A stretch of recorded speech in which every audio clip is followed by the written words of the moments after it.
With me today, I've got Robert Rose with me, and we're going to be talking about his book, Content Marketing Strategy: Harness the Power of Your Brand's Voice. Now, Robert, when I got a copy of this, I thought, do we need another content marketing book? And it's not just another content marketing book. Well, good. I'm glad for that. Yeah. I kind of feel I know you a bit Yeah. by reading this, because I kind of feel that you are very direct in this book about what you should do and what you shouldn't do, which I appreciate. So maybe it's because I'm kind of like the Anglo-Saxon, but you tell it like it is. Well, I'd like to think so. I mean, one of the things that I like to pride myself on is the fact that, so to your point with regard to, does the world need another book on content marketing? No, the world does not need another book on content marketing. But the interesting thing is that what I didn't find out there was a book about the strategy of content marketing. And when I say strategy, I don't mean I'm with a small s. I mean with the activities, sort of leaning on my Michael Porter, if you will, sort of leaning into the activities that we try and fit together as a business to try and create competitive advantage. And so what I didn't see was a book about that. And this is really a sum of all of the work that I've been doing with clients for the last 13 years, which has really been focused on what are those activities? What are the processes, the workflows, the teams, the skills, the things that we do in the business, and one of my, I guess, my loves of life is to roll up my sleeves and actually get into that. And so it was really just more of a documentation of the things that I was seeing and doing in businesses to make it work that makes up the entire crux of the book. So I'm going to go back to the beginning and say, so where can people find you, Robert? Well, thank you very much for asking. So online, the book, of course, is available in your favorite bookstore, wherever you like to buy your books. And online, my little website where I blog and where we offer up, our thoughts on the world and what's going on in the world of content strategy is contentadvisory.net. And then, of course, love to connect with everybody. LinkedIn is my social media platform of choice these days because, let's just be honest, the other one that's run by a billionaire man-child just isn't what it used to be. So LinkedIn is where I'm at these days. And I'm leaning a little bit into Threads as well. But LinkedIn is where I spend most of my time. So going back to the conversation, I think you said why we needed another book on content marketing. But okay, so what is a content marketing strategy with a capital S? That's a fantastic question. And the real answer to that is, when you think about what marketing is these days, it is really about the operation of how do we manage all of this media that we're creating, whether it's going to be paid media, whether it's going to be shared media across social media, which is becoming less of a focus these days, obviously. And then there's owned media, that where we are trying to become the source of interesting things for our customers. And we all recognize that that's a focus and should be a focus. Since we've invented our own websites, that should be a focus. But the only challenge is, how wide are we casting that net as a marketing and communications? How are we communicating to our audiences as a brand? And really, content marketing is not how we market like a media company, because there's so much made of like, oh, we need to be a media company. We need to market ourselves like a media company. And it's not that. It's not marketing ourselves as a media company would. It's operating as a media company would, which ultimately means, how are we treating our communications, our content, in as strategic a way as they do? And those are the activities that make up a great content marketing strategy, is how are we operating the people, the processes, the technologies of operating like a media company so that we communicate in a collaborative, cohesive, and scalable way. I talk to a lot of people about digital, social media, content marketing, and I still talk to a lot of people where, when I say our prospects, our future employees, our current employees, our investors, our future investors, all of these people are on digital and they're looking for content. That's right. Would you agree that that's the case? Indeed. Yes, they're all, we have, as consumers of content, we have expanded our use of the web, internet, apps, basically all of our access to digital content in so many ways, right? We are looking to be entertained, we're looking to be informed, we're looking to be educated, we're looking in so many ways to be social with each other. And digital is sort of the answer to that. And the question becomes, as media companies have recognized the value of this, of course, to capture attention and capture eyeballs and capture that usage, independent of what the ultimate goal of the consumer is, so can businesses. Because otherwise, our only choice is to rent those eyeballs, that attention, and that interest from those media companies. In other words, we can only do one of two things. We can either become this trusted source of interesting or entertaining things, or we can rent the attention and try and sort of rent our ability to, in a very small period of time, get that attention or interest. And forever, we've chosen the latter, which of course is advertising at its core, sponsoring content, sponsoring the media in so many ways. But as that becomes increasingly a walled garden, whether it's Facebook or TikTok or Google or any of the other, Amazon or any of the other sort of walled gardens of where people spend their time, the idea is that we have to become a much wider and broader source of interesting things, because it's becoming increasingly more expensive to get that attention, and increasingly more precious. And so if we can do that in our owned media, it becomes a core value strategy that we can build a foundation off of. So, what is a content marketing strategy? You actually talk in the book about 3 pillars of it, don't you? Sure, I do. I do. Really, when we start talking about it, it's really around 3 pillars, which is one, what we call collaboration or coordination, right? So, which is, in other words, how do we coordinate as a business, as a set of teams, as a set of individuals, divisions, however our teams break down, and how do we start creating the operational models, the charters, and the responsibilities to act in a coordinated way, right? So, content is one of those things where, for most businesses, it's just magically happens, right? How does content happen? I don't know. We just send it out to people and it magically sort of appears on our website and those kinds of things. So how do we turn it into a coordinated process is job number one. Then all the way the other side, the third pillar, if you will, would be the experiences themselves, right? So looking at the containers, the websites, the apps, the landing pages, the ebooks, the white papers, the podcasts, all those things that are containers of content by which we create the experiences that our consumers are going to have. And ultimately, those need to be treated just as importantly as our products are, right? So our website, our blog, our resource center, those are all products that we're putting into the marketplace of ideas, and we need to support them just like that.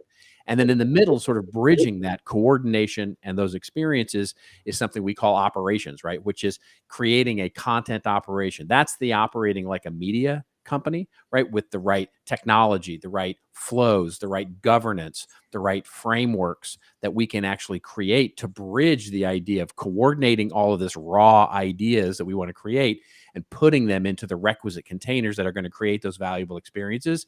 And then the third pillar, bridging those two ideas with a cohesive operation and framework.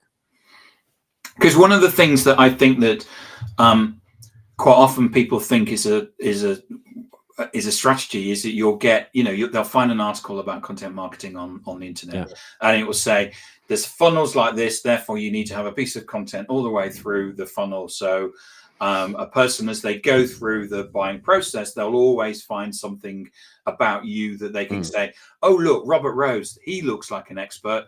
Let's bring him in and let's talk to him and see if he's got anything that we can buy to help our problems.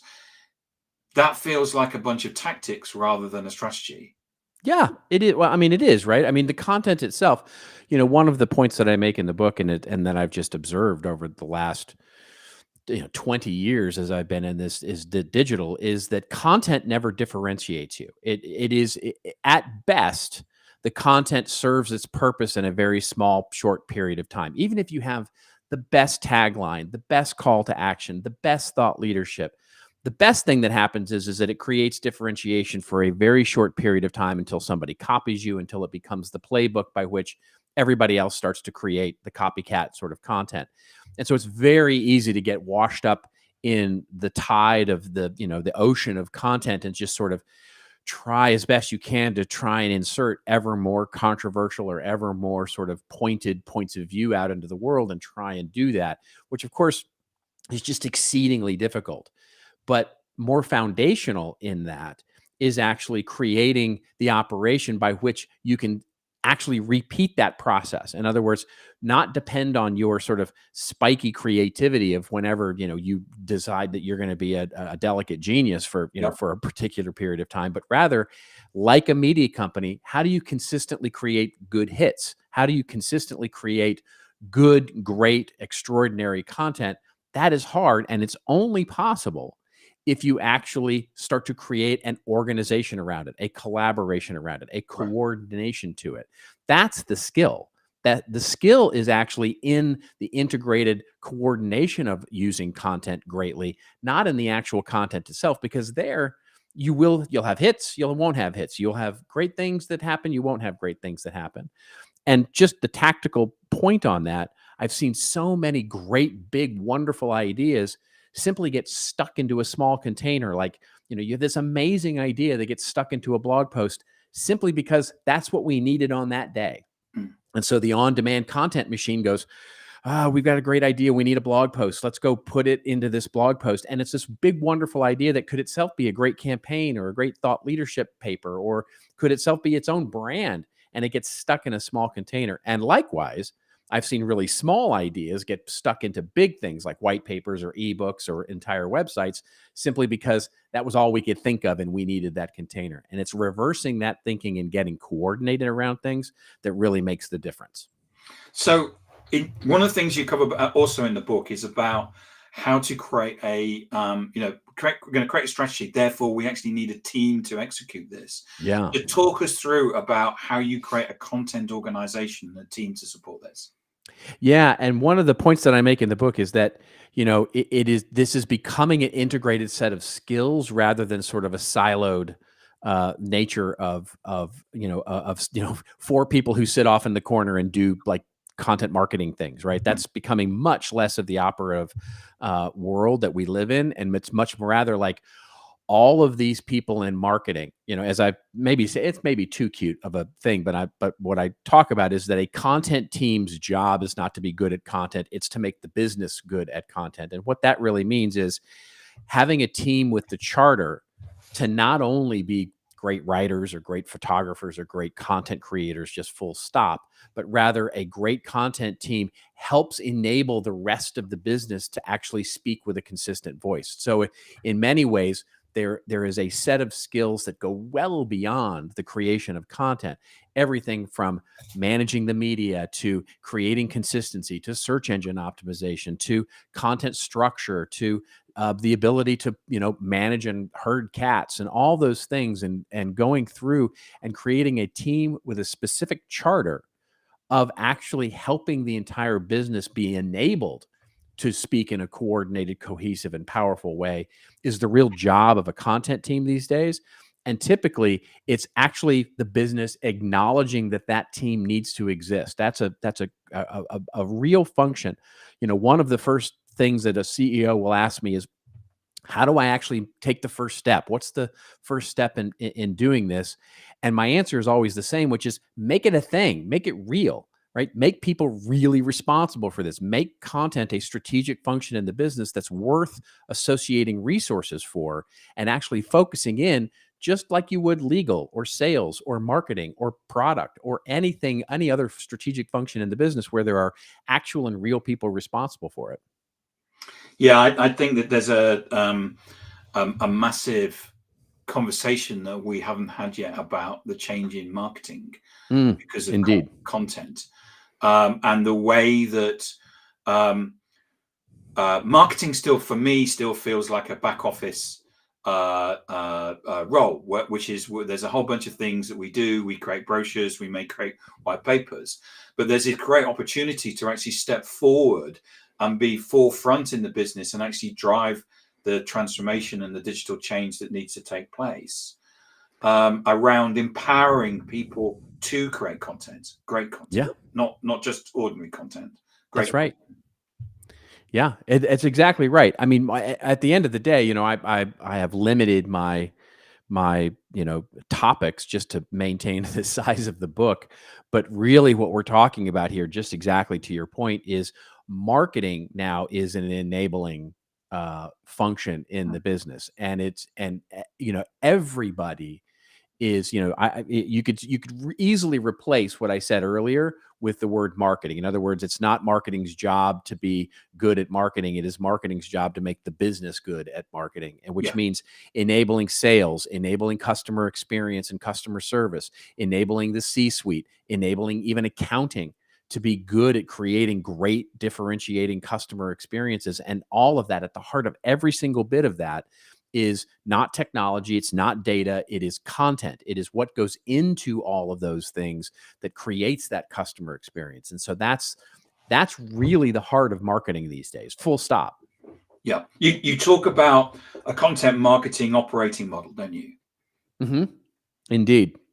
And I actually offer up a framework where you can start to understand where your maturity level may be in an organization. And this, by the way, is whether you're an organization of 4 or 5 people or an organization of 20,000.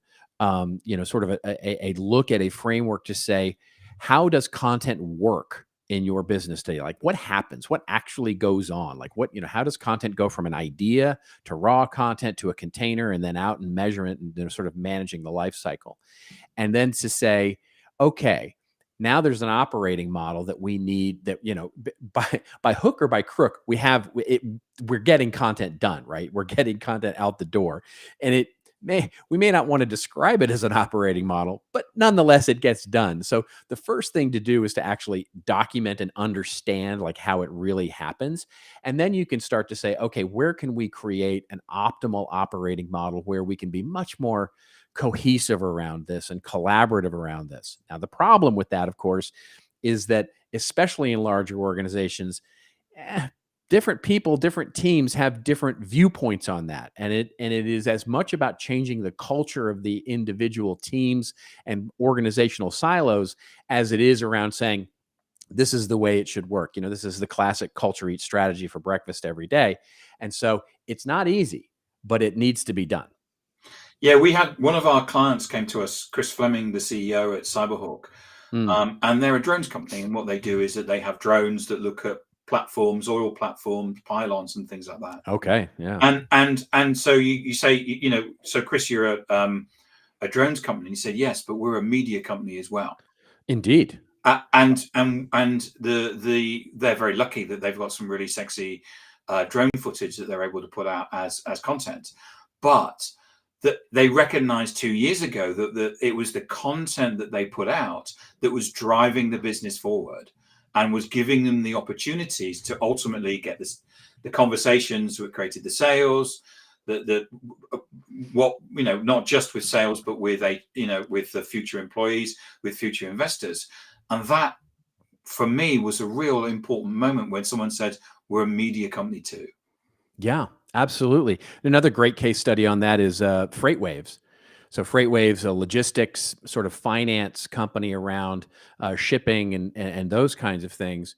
And what they discovered was there was actually more more or just as much value in what they were providing out from a software and technology perspective on providing logistics and freight and all those kinds of things, but rather just as much value in creating what they called FreightWaves TV, which was informative, media-driven content that could actually make money, make revenue. And yeah, it's an incredible opportunity. And we often talk about like Red Bull, right? Of course, being the quintessential Yes. content marketing example, right? You're contractually obligated to mention Red Bull every time you talk about content marketing.